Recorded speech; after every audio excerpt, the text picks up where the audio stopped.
صفحے کے شروع سے لائن نمبر 4 سورۃ آل عمران کی آیت نمبر 160۔ اعوذ باللہ من الشیطان الرجیم، بسم اللہ الرحمن الرحیم۔ وَلِيَعْلَمَ الَّذِينَ نَافَقُوا وَقِيلَ لَهُمْ تعالوا قاتلوا في سبيل الله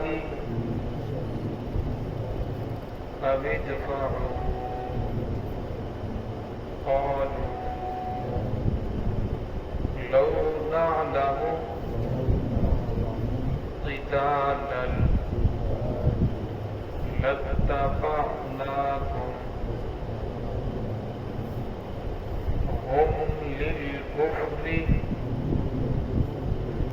يومئذ أقرب منهم للإيمان، يقولون بأفواههم ما ليس في قلوبهم، والله أعلم بما يكتمون۔ الذين قالوا لإخوانهم وقعدوا لو أطاعونا ما قتلوا، قل فادرءوا عن أنفسكم الموت إن كنتم صادقين۔ بسم الله الرحمن الرحيم۔ وليعلم الذين نافقوا وقيل لهم تعالوا قاتلوا في سبيل الله أو ادفعوا، قالوا لو نعلم قتالا لاتبعناكم، هم للكفر يومئذ أقرب منهم للإيمان، يقولون بأفواههم ما ليس في قلوبهم، والله أعلم بما يكتمون۔ الذين قالوا لإخوانهم وقعدوا لو أطاعونا ما قتلوا، قل فادرءوا عن أنفسكم الموت إن كنتم صادقين۔ وَلِيَعْلَمَ الَّذِينَ نَافَقُوا، تاکہ جان لے اللہ رب العزت ان لوگوں کو جو منافق ہیں۔ وَقِيلَ لَهُمْ، جب کہا گیا ان کو، تعالوا قاتلوا فی سبیل اللہ، او قتال کرو اللہ رب العزت کے راستے میں، اب ادفعوا، یا دفع ہو جاؤ، قالوا، کہنے لگے، لو نعلم، ہم جانتے، قتال لاتبعناکم، اگر ہم جانتے کہ یہ قتال ہے تو ہم آپ کی پیروی کرتے۔ اللہ رب نے فرمایا، ہم للکفر یومئذ اقرب منہم للایمان، یہ لوگ کفر کے زیادہ قریب ہیں بنسبت ایمان کے۔ یقولون بافواہہم، اور وہ کہتے ہیں اپنے منہوں سے وہ باتیں ما لیس فی قلوبہم، جو ان کے دلوں میں نہیں ہے۔ واللہ اعلم بما یکتمون، اللہ رب العزت جانتا ہے اس چیز کو جس کو وہ چھپا رہے ہیں۔ الذین قالوا لاخوانہم،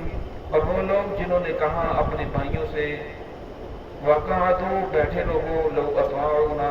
اگر ہماری وہ اطاعت کرتے ما قتلو تو وہ قتل نہ کیے جاتے قل فادرؤوا عن انفسکم الموت اللہ رب نے فرمائے سے کہہ دیجئے کہ بچا لو تم اپنے آپ کو موت سے ان کنتم صادقین اگر تم سچے ہو۔ گزشتہ آیات سے غزوہ احد کا تذکرہ چل رہا تھا۔ ان آیات کی بھی تفصیل گزر چکی ہے کہ اللہ رب العزت نے جو مسلمانوں کے اوپر آزمائش آئی اس کی ایک وجہ یہ بھی تھی کہ اللہ رب العزت جاننا چاہتے تھے کہ ان میں سے منافق کون ہیں، مسلمان کون ہیں، پکے کون ہیں اور کچے کون ہیں، رسول اللہ صلی اللہ علیہ وسلم کی بات کو ماننے والے کون ہیں اور رسول اللہ صلی اللہ علیہ وسلم کی بات کو ٹھکرانے والے کون ہیں۔ تو اللہ رب العزت نے منافقین کے بارے میں فرمایا یہ اپنے آپ کو مسلمان ظاہر کر رہے ہیں، حالانکہ یہ کفر کے زیادہ قریب ہیں، ان کی جو باتیں ہیں یہ کافروں والی ہیں، ان کے جو قول ہیں، افعال ہیں، کردار ہے، یہ کافروں والا ہے۔ منکم للایمان بنسبت ایمان کے، یہ جو آپ صلی اللہ علیہ وسلم کے سامنے باتیں کرتے ہیں اپنے منہ سے جو باتیں نکال رہے ہیں دل کے اندر کچھ اور ہے، دل کے اندر کچھ اور چھپا ہے، دل سے یہ چاہتے ہیں کہ اسلام ختم ہو جائے، مسلمان مٹ جائے تاکہ ہماری سرداری باقی رہے، مدینہ کے اندر ہمارا ہی اقتدار رہے۔ جو باتیں یہ منہوں سے کہتے ہیں ان کے دلوں کے اندر وہ باتیں نہیں ہیں، جو چیز یہ چھپا رہے ہیں اللہ رب العزت کو معلوم ہے۔ آخری آیت کے اندر اللہ نے فرمایا الذین قالوا لاخوانہم، کیونکہ وہ کہتے تھے اپنے بھائیوں سے وقعتوا لو اطاعونا ما قتلوا، اگر وہ بیٹھے رہتے ہماری بات کو مان لیتے، مسلمانوں کے ساتھ جنگ کے اندر شریک نہ ہوتے، عہد کے اندر نہ جاتے تو وہ قتل نہ کیے جاتے۔ یہ کوئی جنگ تھی، یہ تو خود خوشی تھی۔ کفار قریش جو تھے اتنے مقابلے کے اندر اتنی طاقت، اتنی پاور، پورے قریش جنگ کرنے کے لیے آئے، پھر ان کے ساتھ دائیں بائیں والے قبیلے والے سارے مل کے، اور یہ مسلمان مٹھی بھر لوگ اور ساری دنیا کو فتح کرنا چاہتے ہیں، تو لہٰذا یہ تو خود خوشی کے برابر ہے۔ اگر ہم جانتے کہ یہ واقعی قتال ہے تو ہم بھی ان کے ساتھ شامل ہو جاتے، ہم بھی ان کی اتباع کرتے۔ ہم نے اتباع اس لیے نہیں کی، ہم سمجھتے تھے کہ یہ قتال نہیں بلکہ یہ تو خود خوشی ہے، تو لہٰذا ان لوگوں نے اس طرح کی باتیں کی۔ اصل کے اندر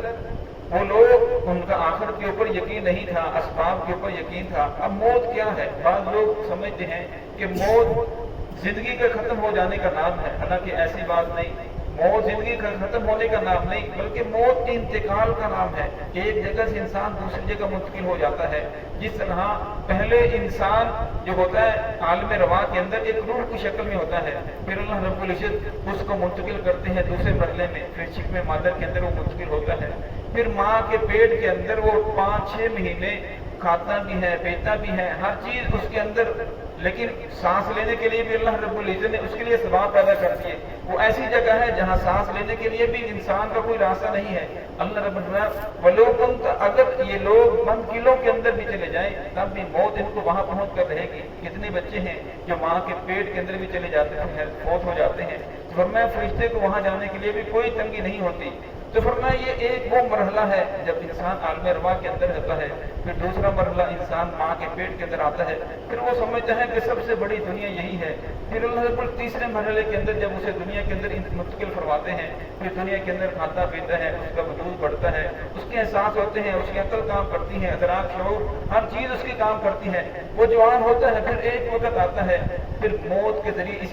انسان کا تیسرے مرحلے کے اندر انتقال ہو جاتا ہے، وہاں منتقل ہو جاتا ہے۔ فرمایا موت زندگی کو ختم کرنے کا نام نہیں بلکہ موت انسان کو ایک مرحلے سے دوسرے مرحلے کے اندر داخل کرتی ہے، اور دوسرا مرحلہ وہ قبر کا ہے، آخرت کا ہے، وہ عالم برزخ کا ہے، اور انسان پھر وہاں منتقل ہو جاتا ہے۔ انسان کی زندگی باقی رہتی ہے اور پھر وہاں کے انسان کے لیے حالات پیش آتے ہیں۔ فرمایا سمجھدار انسان جو ہے، اس طرح کفار کہتی تھی کہ اگر ہمارے ساتھ ہوتے تو مرتے نہ۔ فرمایا کہ یہاں بھی جو ہے جو بھی انسان ہو، کافر ہو، مسلمان ہو، پڑھا لکھا ہو، ان پڑھ ہو، فرمایا ہر ایک نے ان تمام مراحل سے گزر کر کے جانا ہے۔ اور فرمایا سمجھدار انسان، خوش قسمت انسان وہ ہے جو آنے والے مرحلے سے پہلے اس کی تیاری کرتا ہے۔ فرمایا جو آنے والے مرحلے سے پہلے جو اس کو پتا ہے کہ میرا یہاں جو زندگی ہے یہ عارضی ہے، پھر منتقل ہو جاؤں گا اگلے مرحلے کے اندر، فرمایا پھر انسان اگلے مرحلے کی تیاری کرتا ہے۔ جب اگلے مرحلے کی تیاری کرتا ہے تو اس کے لیے یہ دنیا بھی راحت بن جاتی ہے، آخرت بھی راحت بن جاتی ہے۔ اور جس انسان کا اللہ کی ذات میں یقین نہیں ہوتا، محمد رسول اللہ صلی اللہ علیہ وسلم کی ذات میں یقین نہیں ہوتا، پھر وہ دین کی طرف نہیں آتا، رسول صلی اللہ علیہ وسلم کی پیروی نہیں کرتا، اللہ رب العزت کے احکامات کو تو ٹھکرا دیتا ہے، فرمایا پھر وہ انسان دنیا کے اندر ہی پریشان ہوتا ہے، لاکھوں موجود ہیں، کروڑوں موجود ہیں، لیکن دماغی طور پہ پھر بھی پریشان ہے، گھریلو پریشانی، دائیں بائیں والی پریشانیاں۔ فرمایا دنیا کے اندر ہی پریشان ہوتا ہے اور آخرت کے اندر ہی فرمایا روح نکلنے کی دیر ہے، سانس بند ہونے کی دیر ہے، فرمایا پھر اس کے ساتھ آخرت کے معاملات شروع ہو جاتے ہیں اور فرمایا وہاں بھی پھر سزا ہی سزا ہے۔ ایمان کیا ہے؟ ایمان نام ہے محمد الرسول اللہ صلی اللہ علیہ وسلم کی بات کے اوپر اعتماد کا۔ اب میں دعویٰ کرتا ہوں کہ مجھے رسول صلی اللہ علیہ وسلم کی بات کے اوپر اعتماد ہے، رسول صلی اللہ علیہ وسلم نے فرمایا میں اللہ کا نبی ہوں، مجھے اعتماد ہے، رسول صلی اللہ علیہ وسلم نے فرمایا کہ اللہ ایک ہے، اللہ کا کوئی شریک نہیں، ہمیں اعتماد ہے، رسول صلی اللہ علیہ وسلم نے فرمایا مرنے کے بعد جزا سزا ہوگی، ہمیں اعتماد ہے۔ فرمایا میں دعویٰ میں بھی کرتا ہوں، دعویٰ آپ بھی کرتے ہیں، فرمایا دعوے کی سچائی اس وقت ظاہر ہوگی جب ہمارا کردار یہ بات ظاہر کرے کہ رسول اللہ صلی اللہ علیہ وسلم نے جس بات سے منع فرمایا اس کام سے ہم رک جائیں، اور جس کام کو رسول اللہ صلی اللہ علیہ وسلم نے کرنے کا حکم فرمایا اس کام کو کرنے لگ جائیں، تو فرمایا پھر ہمیں آپ صلی اللہ علیہ وسلم کی بات کے اوپر یقین ہے، ہمارا ایمان پختہ ہے۔ اگر فرمایا کہ جس بات سے امام الانبیاء نے منع فرمایا ہم وہ کر رہے ہیں، اور جس بات سے آپ صلی اللہ علیہ وسلم نے کرنے کو حکم دیا اس سے ہم پیچھے ہٹ رہے ہیں، پھر زبان سے تو ہمارا دعویٰ ہے کہ ہمیں رسول اللہ صلی اللہ علیہ وسلم کی بات کے اوپر اعتماد ہے، ہمیں رسول اللہ صلی اللہ علیہ وسلم کی ذات سے محبت ہے، لیکن ہمارا کردار ثابت کر رہا ہے کہ ہم اپنے دعوے کے اندر جھوٹے ہیں۔ تو یہاں بھی اللہ رب نے فرمایا قل فادرؤوا، ان سے کہہ دیجئے عن انفسکم الموت، کہ تم اپنے آپ کو موت سے بچا لو۔ یہ لوگ جو جہاد کے لیے گئے وہاں شہید ہو گئے، قتل ہو گئے، فرمایا تم تو جہاد کے لیے نہیں گئے، تم نہ مرو، تم دیکھو تمہارے اندر کتنی طاقت ہے، تم اپنے آپ کو موت سے بچا سکتے ہو۔ فرمایا موت سے کوئی انسان بھی نہیں بچ سکتا، جو جہاں بھی ہو، اگرچہ تم بند قلعوں کے اندر بھی محفوظ ہو جاؤ، فرمایا موت کا فتنہ وہاں بھی پہنچ کر رہے گا۔ جب انسان کا وقت آئے گا تو انسان نے اپنے مقررہ وقت کے اوپر اس دنیا فانی سے جانا ہے۔ ان کو تم صادقین، فرمایا اگر تم سچے ہو تو اپنے آپ کو بچا لو، تو بچ کوئی نہیں سکتا۔ یہ دنیا کی زندگی عارضی ہے، جو انسان اس دنیا میں آیا ہے اس نے ایک نہ ایک دن اس دنیا فانی کو چھوڑ کر جانا ہے، اور جس آدمی کو اللہ رب العزت کی ذات پر محمد الرسول صلی اللہ علیہ وسلم کی بات کے اوپر پکا اعتماد ہو جائے، فرمایا پھر انسان کو دنیا کی جو چیزیں ہیں اس کے ساتھ اتنی محبت نہیں ہوتی کہ وہ ہر چیز کو چھوڑ کر دنیا ہی دنیا سمجھنے لگے کہ بس میرے لیے دنیا ہی دنیا ہونی چاہیے، حلال حرام حرام بالکل پہچان نہ کرے۔ تو ہے کہ اللہ رب العزت ہمیں صحیح معنی کے اندر صراط مستقیم پہ چلنے کی توفیق عطا فرمائے۔